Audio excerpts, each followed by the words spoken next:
السلام علیکم ورحمۃ اللہ وبرکاتہ۔ الحمد للہ رب العالمین وبہ نستعین والصلاة والسلام علی النبی الکریم نبینا محمد وعلی آلہ وصحبہ اجمعین۔ محترم طلباء اور طالبات، علم دین کو حاصل کرنے والے نیک اور اللہ تعالیٰ کے عظیم الشان حکم پر عمل کرنے والے میرے دوستوں اور پیاری مائیں بہنیں، علم دین کو حاصل کرنا، جیسا کہ اس سے قبل بھی بات آئی، عظیم شان عبادت ہے، بلکہ تمام عبادات سے پہلے علم کا حاصل کرنا ضروری ہے، کیونکہ عبادات کا درست ہونا علم کے اوپر ہی قائم ہے۔ عبادات انسان کی اسی وقت سے ہوگی جب اس کے پاس عبادات کیسے کرنا ہے اس بات کا علم ہو۔ عبادات کے بارے میں علم نہ ہو، انسان عمل کرنے چلے جائے، پھر وہی حال ہوگا جو عیسائیوں کا ہوا۔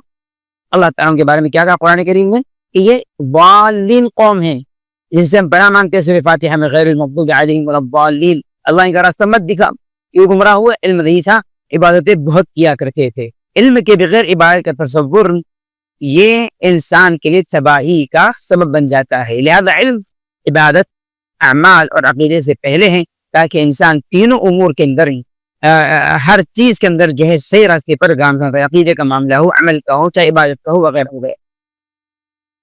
آج کا جو درس ہمارا انشاءاللہ اس کے اندر ہم دیکھیں گے قیام رمضان کے مسائل، تراویح کے مسائل۔ یہ ماہ رمضان کے اعمال میں ایک بہت ہی عظیم شان عمل ہے، اور پورے 30 دن تک یا پورے 29 دن تک ایک مسلمان اس کا اہتمام کرتا ہے۔ اس کے متعلق اللہ کے رسول صلی اللہ علیہ وسلم کی حدیث میں مختلف باتیں آئی ہے، اس کی فضیلت، اس کا مقام و مرتبہ، کیسے اس کو ادا کرنا ہے، کتنی رکعتیں ہیں، کب سے کب تک پڑھنا ہے، کیا کرنا چاہیے، کیا نہیں کرنا چاہیے، ان ساری چیزوں کو آج کے درس میں انشاءاللہ ہم دیکھیں گے۔ نماز تراویح، اس نماز کو صلاۃ اللیل بھی کہتے ہیں، یعنی رات کی نماز، قیام اللیل بھی کہتے ہیں، یہ رات کی نماز، قیام ہی نماز پڑھنے کو ہی کہتے ہیں، اس کو قیام رمضان بھی کہتے ہیں، اور اسی کا نام نماز تراویح بھی ہے، صلاۃ التراویح بھی ہے۔ اسی نماز کو تہجد کی نماز بھی کہا جاتا ہے، اگر اس نماز کو ماہ رمضان کے علاوہ دنوں میں پڑھا جائے، تہجد کی نماز، اور اسی نماز کو جب رمضان میں ہم پڑھتے ہیں تو اس کو صلاۃ التراویح یعنی تراویح کی نماز کہا جاتا ہے۔ یہ نماز بہت ہی زیادہ اہم ہے، اور اللہ کے رسول صلی اللہ علیہ وسلم سے اس کے متعلق یہ بات ثابت ہے کہ آپ صلی اللہ علیہ وسلم بڑے پیارے انداز میں اس کا اہتمام کرتے تھے۔ صحیح بخاری کی حدیث میں اس بات کا تذکرہ ہے کہ اما عائشہ رضی اللہ تعالیٰ عنہ سے سوال کیا گیا، کیف کانت صلاۃ رسول اللہ صلی اللہ علیہ وسلم فی رمضان، ماہ رمضان میں رسول اللہ صلی اللہ علیہ وسلم کی نماز کیسی ہوا کرتی تھی؟ آئے رہنمائی کرے آپ۔ آپ رضی اللہ تعالیٰ عنہ نے ارشاد فرمایا، بتایا، ما كان رسول اللہ صلی اللہ علیہ وسلم یزید فی رمضان ولا فی غیرہ علی 11 رکعۃ۔ آپ صلی اللہ علیہ وسلم کا معمول یہ تھا کہ رمضان ہو چاہے رمضان کے علاوہ دن ہو، چاہے رمضان ہو چاہے رمضان کے علاوہ دن ہو، آپ صلی اللہ علیہ وسلم کل 11 رکعتوں سے زیادہ نہیں پڑھا کرتے تھے۔ اس حدیث کے اندر جو ہے آپ صلی اللہ علیہ وسلم کے تعلق سے تہجد کی نماز، جس کو ہم ماہ رمضان میں تراویح کے نام سے ادا کرتے ہیں، ان کی تعداد کا تذکرہ ہے۔ چنانچہ عائشہ بیان کرتی ہے آپ صلی اللہ علیہ وسلم کے بارے میں، یصلی 4 فلا تسأل عن حسنہن وطولہن، آپ صلی اللہ علیہ وسلم 4 رکعت پڑھا کرتے ہیں، ان 4 رکعتوں کی خوبصورتی، ان 4 رکعتوں کی جو لمبائی ہے، کتنا دیر تک آپ ان کو پڑھا کرتے ہیں، اس کے بارے میں پوچھو ہی مت، کہ اس قدر لمبی پڑھا کرتے ہیں، اس قدر خوبصورت اور حسین نماز ہوا کرتی کہ بے پناہ حسن اس میں ہوتا، اور بڑی لمبی رکعتیں ہوا کرتی تھی۔ پھر آپ صلی اللہ علیہ وسلم رکتے ہیں، اس کے بعد آپ صلی اللہ علیہ وسلم کے بارے میں کہتی ہے، پھر آپ 4 رکعت پڑھتے ہیں، پھر فلا تسأل عن حسنہن وطولہن، تم ان 4 رکعتوں کے بارے میں کس قدر خوبصورت ہوا کرتی، کس قدر لمبی رکعتیں ہوا کرتی، پوچھو ہی مت۔ پھر کہتی ہے عائشہ، ثم یصلی 3، ان 8 رکعتوں کے ہو جانے کے بعد آپ صلی اللہ علیہ وسلم 3 رکعتیں ادا کیا کرتے تھے۔ اس حدیث میں نماز تراویح کا تذکرہ ہے، اور سوال اللہ کے رسول کے بارے میں کیا ہوا تھا اما عائشہ سے کہ کیف کانت صلاۃ رسول اللہ صلی اللہ علیہ وسلم فی رمضان، رسول اللہ صلی اللہ علیہ وسلم رمضان کی نماز کیسے پڑھا کرتے تھے، رمضان میں آپ رات کی نماز کیسے پڑھا کرتے تھے۔ اما عائشہ نے وہ بات کرا کہ آپ کی رمضان کی نماز جو رات میں ہوا کرتی تھی تہجد، چاہے رمضان کے علاوہ ہو، دونوں بھی نمازیں جو ہیں 11 رکعتیں ہوا کرتی تھی۔ لہذا اسی حدیث کی بنیاد پر علماء کہتے ہیں کہ انسان کی جو نماز تہجد ہے وہی نماز تراویح بھی ہے، تو تراویح کی نماز ہے وہی نماز تہجد ہے۔ اب یہاں دو مسئلوں کی وضاحت نہایت ضروری ہے۔ نمبر ایک، یہ جو حدیث میں تذکرہ ہے کہ 4 رکعت پڑھا کرتے تھے، اس سے مراد کیا ہے؟ کہ آپ صلی اللہ علیہ وسلم کنٹینیو 4 پڑھ کر آپ چوتھی رکعت پر سلام پھرتے؟ نہیں، بلکہ ان 4 رکعتوں کا طریقہ، اس کے بارے میں وضاحت صحیح مسلم کی حدیث میں موجود ہے۔ اور ہم جب کسی حدیث کو لیتے، ایک ہی حدیث کو کسی مسئلے کے بارے میں اور اس کے متعلق بات کرنا شروع کرتے ہیں، مسئلہ ہو جاتا ہے، وہاں پر ہم گمراہی کا شکار ہو جاتے ہیں، وہیں پر ہم خلط کا شکار ہو جاتے ہیں۔ لیکن اس مسئلے کے تعلق سے بہت ساری احادیث ہم جب جمع کر کے دیکھتے ہیں تو جو مدعا ہوتا ہے، موضوع ہوتا ہے، مسئلہ ہوتا ہے، اچھے انداز میں واضح ہوتا ہے۔ لہذا صحیح مسلم کی حدیث میں اس حدیث کی اور وضاحت ہے۔ آپ صلی اللہ علیہ وسلم ان 4 رکعتوں کیسے پڑھا کرتے تھے؟ آپ صلی اللہ علیہ وسلم کے بارے میں آتا ہے یسلم بین کل رکعتین ویوتر بواحدۃ۔ آپ صلی اللہ علیہ وسلم آخر تک 10 رکعتوں تک جو ہیں ہر 2 رکعت پر سلام پھیرتے اور آخر میں 1 رکعت پڑھا کرتے تھے۔ یہ ایک مسئلہ ہے۔ دوسرا مسئلہ یہ ہے کہ تراویح کیا ہے اور اس نماز کو تراویح کی نماز کو کہتے ہیں۔ تراویح یہ ترویحۃ کی جمع ہے، پلیورل۔ ترویحۃ اس کی جمع ہوتی ہے تراویح، آرام کرنا، استراحت کرنا، ریسٹ لینا شو کہتے ہیں ترویح۔ صحابہ کرام کے بارے میں ابن حجر رحمہ اللہ اور دیگر علماء اس بات نے لکھا ہے کہ یہ لوگ جو ہیں جب تراویح کی نماز پڑھتے ہیں تو ہر 4 رکعت پر رک کر تھوڑا سا وقفہ لے لیا کرتے، آرام کر لیا کرتے۔ آرام یعنی تھوڑا بیٹھ جایا کرتے تاکہ یہ 4 رکعت جو لمبی چوڑی پڑھی ہیں تھوڑا ان کو آرام مل جائے، پھر اگلی 4 رکعت کے لیے مزید ہمت ان کو مل جائے۔ لہٰذا چونکہ وقفہ کرتے اور اس میں تھوڑا استراحت کرتے، آرام کر لیتے، اسی بنیاد پر اس نماز کو قیام اللیل کی نماز کے ساتھ ساتھ صلاۃ التراویح کا نام بھی دے دیا گیا، اس کا نام صلاۃ التراویح کا نام پڑ گیا۔ یہ 2 مسئلے ہیں۔ آگے ہم بڑھتے ہیں، نماز تراویح کا حکم کیا ہے؟ قیام رمضان، صلاۃ اللیل، اس کا حکم کیا ہے؟ آیا یہ واجب ہے، فرض ہے، یا اس کو پڑھنا کیا ہے؟ یاد رکھیے نماز تراویح نہ فرض ہے نہ واجب، البتہ یہ نماز سنت مؤکدہ ہے، ایسی سنت جس کا اہتمام اللہ کے رسول نے کیا صلی اللہ علیہ وسلم اور آپ کے بعد آپ کے صحابہ نے بھی کیا۔ آپ صلی اللہ علیہ وسلم نے جہاں اس نماز کو ترک کیا وہاں ترک کرنے کی وجہ موضوع کیا، اگر وہ وجہ نہیں ہوتی آپ صلی اللہ علیہ وسلم اس نماز کو اہتمام سے پڑھا کرتے۔ وجہ یہ تھی کہ آپ نے فرمایا کہ مجھے ڈر ہے کہ میں اگر اس کا اہتمام کرنے لگ جاؤں اور پابندی سے اس نماز کو پڑھنے لگ جاؤں کہ تم لوگوں پر نماز فرض ہو جائے گی۔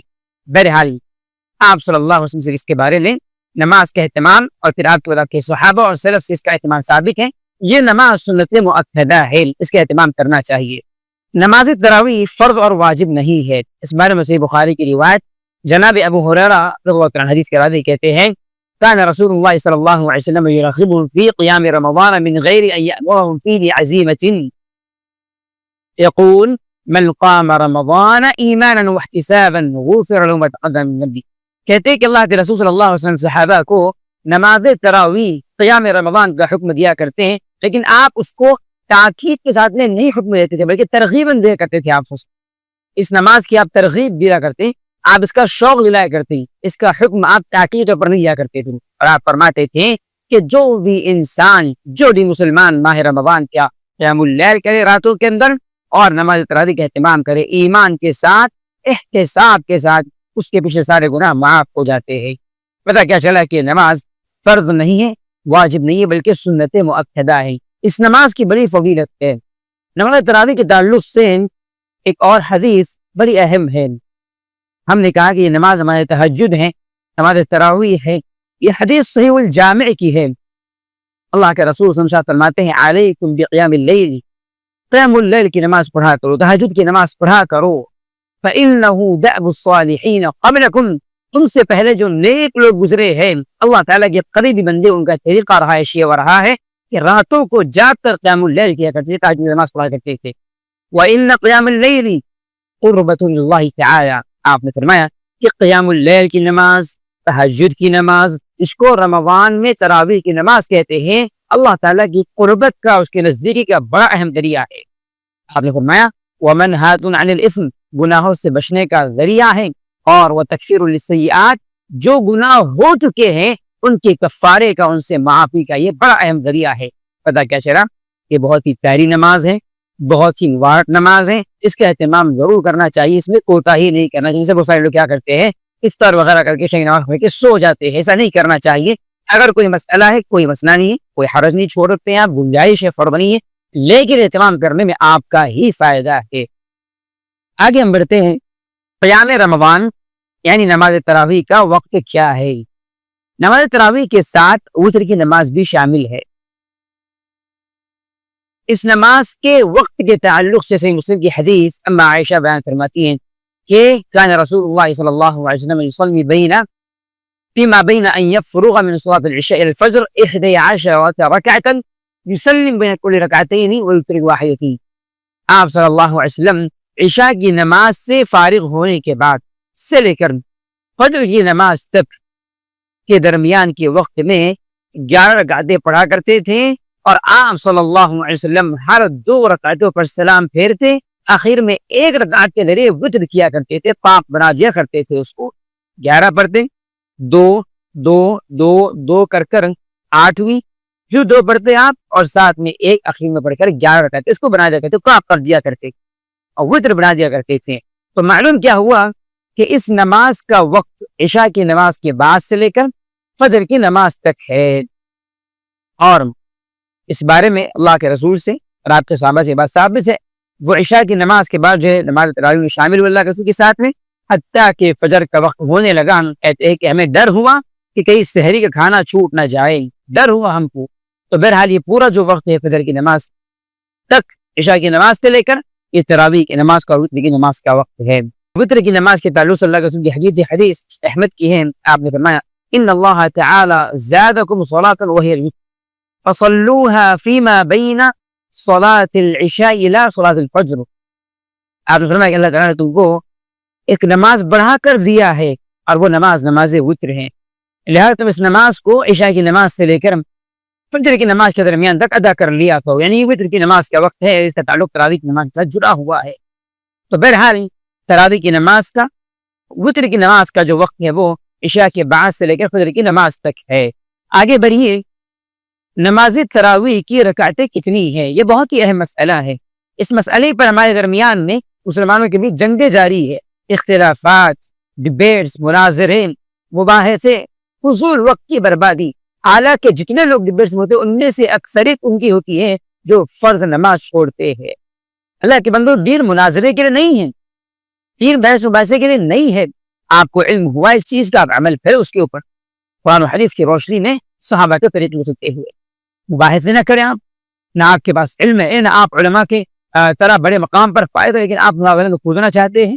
موبائل پر، سوشل میڈیا پر جاری ہے جنگی اختلافات، رمضان چالو ہوتا ہے، وہاں شیطان قید ہو گیا، لیکن یہاں شیطانی حرکتیں جاری ہیں، مناظرے، بحث مباحثے، کیا ہے یہ؟ انسان کا روزہ برباد، وقت برباد، نیک عمل کرنے سے محروم ہو جاتا ہے، دعائیں کرنے سے رہ جاتا ہے، قرآن کریم تلاوت رہ جاتی، سارے کام نیک رہ جاتے ہیں اس طرح کی بحثیں اندر پڑھ کر۔ اچھا، کیا علماء نے اس موضوع پر بولا نہیں ہے؟ بولا ہے، آپ سنیں، ان کو خاموش ہو جائے، علم حاصل کریں، عمل کریں آپ، لہذا اس مسئلے کو سمجھنا چاہیے۔ آگے بڑھیں، اس مسئلے کو ہم احادیث کی روشنی میں سمجھتے ہیں۔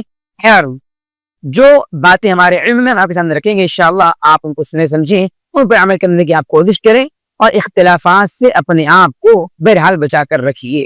نماز تراویح کی رکعتوں کے تعلق سے وہ حدیث آپ کے سامنے آئی جو صحیح بخاری کی ہے۔ اما عائشہ سوال کیا ہے کہ اللہ کے رسول صلی اللہ علیہ وسلم رمضان میں کتنی رکعتیں پڑھا کرتے تھے؟ آپ نے فرمایا کہ آپ رمضان ہو غیر رمضان ہو 11 رکعتیں پڑھا کرتے تھے۔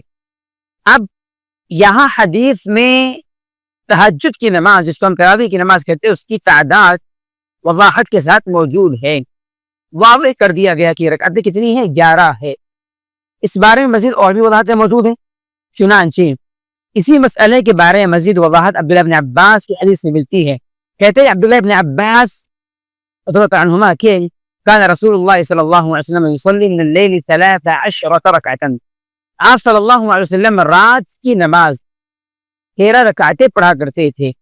اب یہاں مسئلہ یہ کہ آپ نے بتایا کہ 13 رکعتیں پڑھا کرتے تھے، یہاں پر 13 رکعتوں میں سے 11 تہجد کی نماز ہے، اور مزید جو 2 رکعتیں یا تو وہ فجر کی 2 سنتیں ہیں، یا 2 رکعتیں وہ جو اللہ کے رسول صلی اللہ علیہ وسلم تراویح کی نماز کو شروع کرنے سے پہلے ہلکی رکعتیں پڑھا کرتے تھے، یا 2 رکعتیں وہ ہیں جو آپ صلی اللہ علیہ وسلم تہجد کی نماز پڑھنے کے بعد، تراویح کی نماز پڑھنے کے بعد 2 رکعتیں بیٹھ کر پڑھا کرتے تھے۔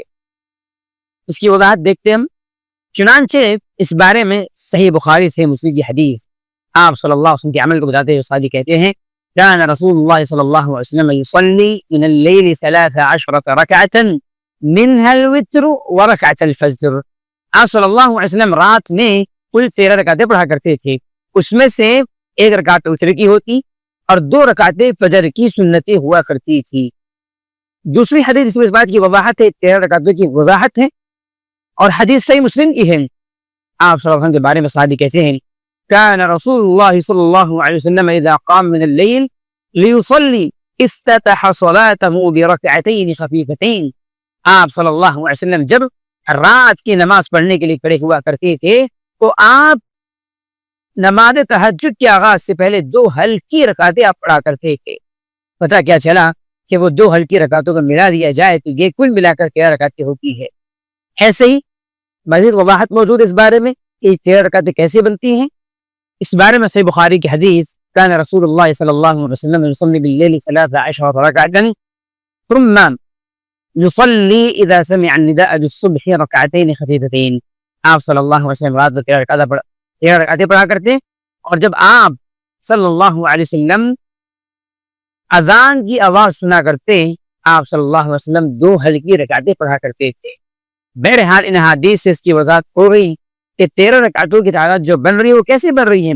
اصل 11 رکعتیں ہیں، 2 رکعتیں یا تو فجر کی سنتیں بعض لوگوں نے شامل کر دیا روایت کرنے والے صحابہ نے، یا بعض لوگوں نے ان 2 رکعتوں کو شامل کیا جو آپ صلی اللہ علیہ وسلم پڑھا کرتے تھے نماز کو شروع کرنے سے پہلے، ہلکی رکعتیں ہوا کرتی تھی۔ چونکہ بعض احادیث میں جہاں پر ہلکی رکعتوں کا تذکرہ ہے، آپ صلی اللہ علیہ وسلم کی وہ ہلکی رکعتیں تہجد کی تراویح کے علاوہ ہوا کرتی تھی۔ کیسے معلوم ہوا؟ اما عائشہ نے آپ کی تہجد کی نماز کی وضاحت کر دی ہے کہ آپ صلی اللہ علیہ وسلم اس نماز کو بڑی لمبی کر کے پڑھا کرتے تھے۔ جب آپ تہجد کی نماز لمبی پڑھا کرتے تھے تو یہ 2 ہلکی رکعتیں اس کے علاوہ ہے، اس میں شامل نہیں ہے۔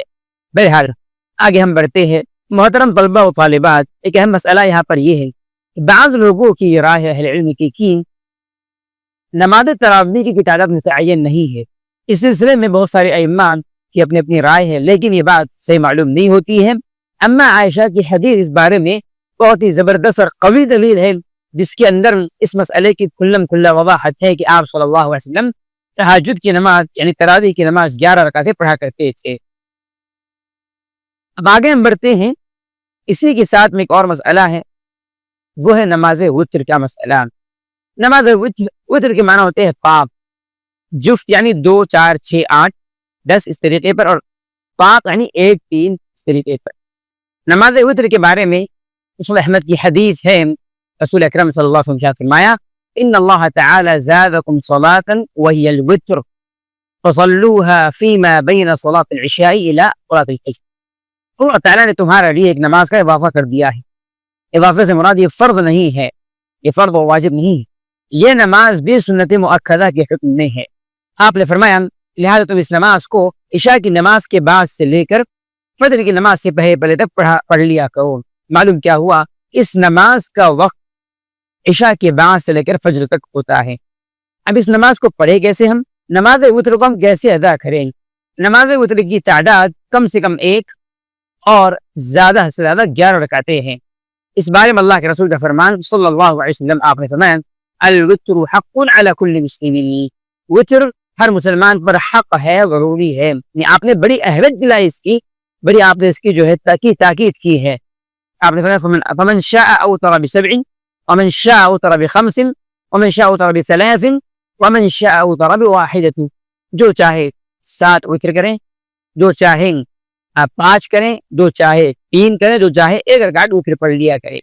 معلوم کیا ہوا کہ کم سے کم جو 1 رکعت ہے اور زیادہ سے زیادہ 11 رکعت، اس کی وضاحت مختلف احادیث کے اندر موجود ہے۔ اب نماز وتر کو پڑھنے کا طریقہ کیا ہے؟ نماز وتر کا طریقہ نہایت ہی آسان ہے۔ اس نماز کے 2 طریقے اللہ کے رسول ثابت ہے۔ یعنی معنی یہ ہے کہ ایک انسان، ایک مسلمان اگر 1 رکعت وتر پڑھ رہا ہو تو مسئلہ آسان ہے، لیکن اگر 3 پڑھ رہا ہو تو اس کے 2 طریقے ہیں۔ نمبر 1 طریقہ یہ ہے کہ انسان اس نماز کو جب 3 رکعت کر کے پڑھ رہا ہو تو وہ 2 سلام کے ساتھ پڑھے۔ کیا مطلب ہے؟ یعنی 2 رکعتیں جیسے عام رکعتیں پڑھتا ہے ویسے پڑھے گا، اور پھر سلام پھیر دے گا تشہد کے بعد، پھر کھڑے ہو کر 1 رکعت پڑھے گا جس میں وہ دعائے قنوت بھی پڑھے گا، اور پھر ساتھ میں وہ 1 رکعت مکمل کر کے تشہد میں بیٹھ کر سلام پھیر دے گا۔ اس طریقے پر 2 سلام کے ذریعے سے اس نے نماز وتر کو مکمل کر لیا۔ نماز وتر کا دوسرا طریقہ یہ ہے کہ ایک انسان ایک ہی سلام سے مکمل نماز وتر کو پڑھے 3 رکعت کو۔ کیسے؟ اس طریقے پر کہ نماز وتر کو مغرب کی طرح نہ بنائے۔ یعنی مغرب کیسے ہوتی ہے؟ 2 رکعت پڑھ کے نمازی بیٹھتا ہے اور پھر کھڑے ہوتا ہے 3 رکعت کے لیے نمازی، اور پھر 3 رکعت میں بیٹھ کر سلام پھیرتا ہے۔ ایسے نماز وتر نہیں پڑھنا ہے۔ 3 رکعت اگر پڑھنا ہے تو ایک سلام کے ساتھ پڑھنے کا طریقہ یہ ہوگا کہ نمازی 2 رکعت پڑھے گا اور دوسری رکعت کے تشہد میں نہیں بیٹھے گا۔ 2 سجدے کرنے کے بعد اسی رکعت کے وہ سیدھا کھڑے ہو جائے گا 3 رکعت کے لیے تشہد کے بغیر، اور پھر 3 رکعت میں جا کر وہ تشہد میں بیٹھے گا اور سلام پھیر دے گا۔ اس طریقے پر ایک سلام سے ادا کرے گا۔ کیا پتہ چلا؟ نماز وتر کی 3 رکعت اگر پڑھ رہا ہے 2 طریقے ہیں، ایک سلام کے ساتھ اور دوسرا 2 سلام کے ساتھ۔ 2 سلام کے ساتھ کیسے؟ دوسری رکعت پر بیٹھ کر تشہد میں سلام پھیر دیں اور پھر تیسری رکعت کے اندر پھر سلام پھیر دیں، اور دوسرا طریقہ یہ ہے کہ ایک ہی سلام پھیریں اور کسی بھی رکعت میں نہیں بیٹھے سوائے آخری رکعت کی تیسری رکعت۔ اس بارے میں اللہ کے رسول صلی اللہ علیہ وسلم کی حدیث آپ نے فرمایا لا توتروا بثلاث تشبہوا بالمغرب، تم جب 3 رکعت وتر پڑھا کرو تو مغرب کی مشابہت کر کے مت پڑھا کرو۔ مغرب کی مشابہت کا معنی کیا ہے؟ کہ ایک نمازی مغرب کی طرح نماز وتر کو ادا کرے۔ بہت ساری مسجدوں میں غلطی ہوتی ہے کہ بہت سارے لوگ یا بہت سارے نمازی نماز مغرب کے ہو بہو نماز وتر کو پڑھتے ہیں، یہ غلط، اس حدیث کی مخالفت ہے، یاد اس سے بچنا چاہیے۔ نماز وتر میں آخری رکعت کے اندر رکوع میں جانے سے پہلے دعائے قنوت کا اہتمام کرنا چاہیے۔ اس بارے میں حسن بن علی کہتے ہیں رضی اللہ تعالیٰ عنہما کہ اللہ کے رسول صلی اللہ علیہ وسلم نے مجھ کو نماز وتر میں پڑھنے کے لیے دعا سکھائی۔ دعا کیا سکھائی آپ نے؟ اللہم اہدنی فیمن ہدیت وعافنی فیمن عافیت وتولنی فیمن تولیت وبارک لی فیما اعطیت وقنی شر ما قضیت فإنك تقضی ولا يقضى عليك إنه لا يذل من واليت ولا يعز من عاديت تباركت ربنا وتعاليت لا منجا منك إلا إليك۔ اس دعا کو یاد بھی کریں آپ اور اس کا اہتمام نماز وتر میں آپ پڑھے بھی۔ یہاں پر ایک مسئلہ ہے، دعائیں قنوت کب پڑھی جائیں گی؟ رکوع کے بعد یا رکوع سے پہلے؟ صحیح بات یہ ہے کہ قنوت 2 قسم کی ہے، قنوت نازلہ، قنوت وتر۔ قنوت وتر جو ہم نماز وتر میں پڑھتے ہیں اس کو ہم رکوع سے پہلے ہی پڑھ لیں گے۔ سورہ فاتحہ پڑھیں، قل هو اللہ احد آپ نے پڑھنی ہے، اس کے بعد اپنے فوراً دعائیں قنوت پڑھنا ہے۔ آپ ہاتھ اٹھا بھی سکتے ہیں، انشاءاللہ بہتر ہے۔ اور قنوت نازلہ میں رکوع کے بعد ہے، لیکن اگر کوئی قنوت وتر کے اندر بھی رکوع کے بعد پڑھتا ہے تو کوئی حرج نہیں، انشاءاللہ اہل علم کی رائے موجود ہے۔ ایسے ایک مسئلہ یہ ہے، ایک اہم مسئلہ یہ ہے کہ نماز تراویح میں قرآن کریم کو ہاتھ میں لے کر پڑھنا کیسا ہے؟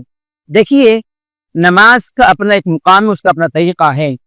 ایک نمازی نماز کی حالت میں اپنے ہاتھوں کو سینے پر باندھنے کا پابند ہے۔ اب اگر کوئی قرآن کریم کو ہاتھ میں لے رہا ہے تو اس عظیم سنت کو ترک کر رہا ہے۔ دوسری بات یہ ہے کہ حدیث میں اس بات کی وضاحت ہے کہ اللہ کے رسول صلی اللہ علیہ وسلم نے قیام کی حالت میں سجدے کے مقام پر دیکھنے کا حکم دیا ہے۔ اگر کوئی ہاتھ میں مصحف لیتا ہے، قرآن لیتا ہے، تو ظاہر سی بات ہے اس سنت کی مخالفت کر رہا ہے۔ وہ نماز میں سجدے کے مقام پر دیکھنے کے بجائے قرآن میں دیکھ رہا ہے، یہ مخالفت ہوئی۔ تیسری بات یہ ہے کہ ایسا انسان خشوع خضوع اور نماز میں دھیان کو برقرار نہیں رکھ پائے گا، وہ مستقل دوسرے کام میں مشغول ہو گیا، قرآن کریم کو دیکھ کر پڑھ رہا ہے۔ اگر کوئی مجبوری ہو تو گنجائش ضرور ہے۔ مجبوری سے مراد کہیں پر کوئی حافظ قرآن نہ ہو، تراویح پڑھانے والا، قرآن کریم پڑھنا لوگ جانتے نہ ہو، اب نماز تراویح کیسے پڑھے، کیسے پڑھائیں؟ تو اگر کوئی شخص قرآن کریم دیکھ کر پڑھنا جانتا ہو تو اس کے لیے بطور مجبوری بطور عذر وہ قرآن کریم ہاتھ میں لے کے پڑھ سکتا ہے. لیکن عام حالات میں لوگوں نے جو رواج بنا دیا حرم کا دیکھ کر کہ بھائی حرم میں لوگ دیکھتے ہیں، بے حرم ہمارے لیے دلیل نہیں ہے. دلیل قرآن کریم ہے، حدیث رسول ہے، صحابہ کا طریقہ ہے. صحابہ کا طریقہ معروف نہیں تھا، یہ طریقہ موجود نہیں تھا، اس سے بچنا چاہتے. اس کا ہم خیال رکھیں. دوسری بات، قرآن کریم کو ختم کرنے کا اہتمام ہوتا ہے نماز تراویح. یاد رکھیے تراویح کی نماز میں قرآن کریم کو ختم کرنا کوئی واجب اور فرض نہیں ہے، لیکن بہتر اور افضل یہ ہے کہ انسان اس کا اہتمام کرے تاکہ قرآن کریم کو لوگ سنیں اور اس سے استفادہ کریں ماہ رمضان کے اندر. لیکن اس کا خیال رکھیں کہ رمضان المبارک میں جہاں بہت سارے لوگ شبینہ کرتے ہیں، ایک دن میں قرآن کریم پورا پڑھتے تراویح کے اندر، ایک دن میں یا 2 دن میں یا 3 دن میں، یہ سارے کام حرام ہے، ایسی گنجائش نہیں ہے. ایسے امام یہ اس بات کے لائق ہے کہ ان کو سزا دی جائے. اگر مسلم حکومت کو ان کا بائیکاٹ کیا جائے، ان کا تعاون نہ کیا جائے. مسجدوں کے ذمہ دار بھی ایسے جو اس طرح کی حرکتیں کرتے ہیں ان پر بھی تنبیہ کرنا لازم ہے تاکہ اپنے سے عمل سے باز آئے. نہایت گھٹیا حرکت ہے، قرآن کریم کی توہین اس کے اندر ہوتی ہے، قرآن کریم کی بے حرمتی اس کے اندر ہوتی ہے. ہاں اگر کوئی 10 دن میں ختم کرنا ہے کوئی حرج نہیں ہے، 10 دن اچھی بات ہے، قرآن اطمینان سے پڑھے گا. لیکن اگر ایک دن میں پڑھے گا تو کیا پڑھے گا؟ یعلمون تعلمون سنائے گا بس خلاص. تو بہر سے بچنا چاہیے، بھی عیب کی بات. ایسے ہی نماز تراویح میں عورتوں کا شامل ہونا، انشاءاللہ نماز تراویح میں عورتیں شامل ہو سکتی ہے، لیکن افضل یہ ہے عورتوں کے حق میں کہ وہ ساری نمازیں اپنے گھر کے اندر ہی پڑھیں. عورت کی نماز اپنے گھر میں زیادہ افضل ہے مقابلے مسجد کے. لیکن اگر مسجد میں آنا چاہتی تراویح کے لیے اس نیت سے کہ وہاں پر درس قرآن بھی ہوتا ہے، تراویح کی بعد تفسیر قرآن پیش کیا جاتا ہے، علم حاصل کرنے کی غرض سے آتی ہے، تو انشاءاللہ اور شوہر کی ذمہ داری کہ وہ ان کو اجازت دے. لیکن شرط یہ ہے کہ مسجد میں انتظام ہو، عورت حیا والے انداز سے باہر جائے، پردہ نقاب وغیرہ لگا کر، فتنے کا کوئی ڈر نہ ہو، شوہر کی یا ذمہ دار کی پرمیشن عورت کے لیے موجود ہو. ان کنڈیشنز کے ساتھ وہ باہر جا سکتی ہے تراویح کے لیے. ورنہ اگر فتنے کا ڈر ہو تو اس کے لیے جانا حرام. شوہر کی اجازت نہ ہو، ذمہ دار کی اجازت نہ ہو تو جانا حرام. مسجد میں انتظامات نہ ہو تو بھی عورت کے لیے جانا جائز نہیں ہوگا. اس ساری باتوں کا خیال رکھنا ضروری ہے. ایسے ہی ایک بڑی غلطی بہت سارے لوگ کرتے ہیں، خاص طور پر منصر نوجوان. نماز تراویح کے اندر چونکہ قیام میں امام قرآن پڑھتا ہے، اتنا لمبا ہم کیسے کھڑے ہوں گے، اس لیے کیا کرتے پیچھے جا کر بیٹھ جاتے ہیں یا لیٹ جاتے ہیں. اب جیسے امام رکوع میں جائے گا یہ دوڑ کر آ کر نماز میں شامل ہوتے ہیں. یاد رکھیے ایسے لوگوں کی نماز اس لیے صحیح نہیں ہوتی کیونکہ یہ جان بوجھ کر قیام کو ترک کر رہے ہیں، اور نماز میں قیام نماز کے ارکان میں سے ہے، اور جان بوجھ کر رکن کو چھوڑنے سے نماز صحیح نہیں ہوتی ہے. یہ لوگ ایک اور رکن کو چھوڑ رہے ہیں جان بوجھ کر، اور وہ ہے سورہ فاتحہ. امام رکوع میں چلا گیا، سورہ فاتحہ کہاں پڑھیں گے؟ تو یہ 2 ارکان کو چھوڑ کر نماز میں شامل ہونا، آپ خود فیصلہ کریں کیا نماز صحیح ہوگی. فیصلہ واضح ہے کہ نماز صحیح نہیں ہوگی.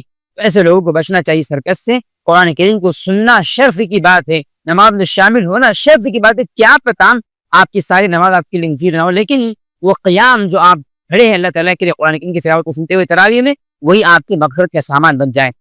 اس کا خیال رکھیں. آخری بات یہ ہے کہ نماز وتر کے اندر بہت سارے مقامات پر بہت لمبی لمبی دعاؤں کا اہتمام ہوتا ہے، اس سے بچنا چاہیے. تکلف یہ مناسب نہیں ہے. بہت سارے لوگ اس کا اہتمام کرتے ہیں، لمبی لمبی دعائیں کرتے ہیں.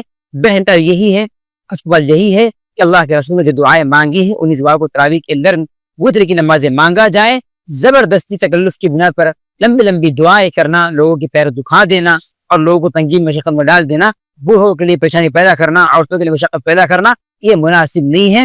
اتنی باتیں ہم ذہن میں رکھیں. اللہ مجھے آپ کو توفیق دیں. وصلی اللہ وسلم علی نبینا محمد وصحبہ وسلم. والسلام علیکم ورحمۃ اللہ وبرکاتہ.